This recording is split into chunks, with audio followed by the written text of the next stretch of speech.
आपल्या पगारातून कंपनी दर महिन्याला पी एफ करते. आपल्याला वाटतं की बरं आहे, म्हातारपणी काम येईल. पण तुम्हाला माहिती आहे का, पी एफकडून तब्बल 7 प्रकारच्या वेगवेगळ्या पेन्शन दिले जातात.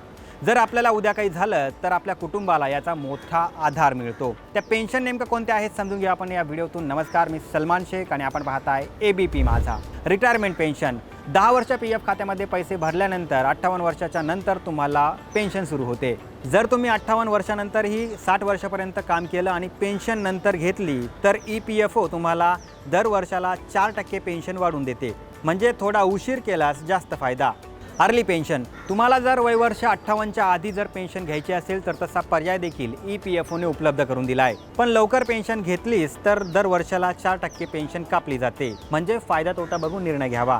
बालविधवा पेन्शन समजा EF सदस्याला जर काही झालं, त्याच्या मृत्यूनंतर त्याच्या पत्नीला किंवा त्याच्या 2 मुलाला वय वर्ष 25 पर्यंत पेन्शन मिळते.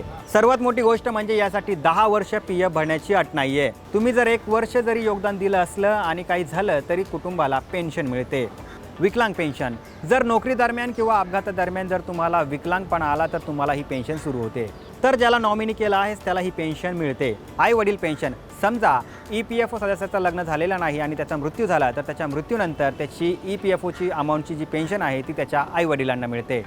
तर मित्रांनो, तुम्हाला ही माहिती आवडली असेल तर लाईक ठोका आणि आपल्या ऑफिसवाल्यांपर्यंत आणि आपल्या मित्रमैत्रिणींपर्यंत हा व्हिडिओ शेअर करा आणि पाहत रहा ABP माझा.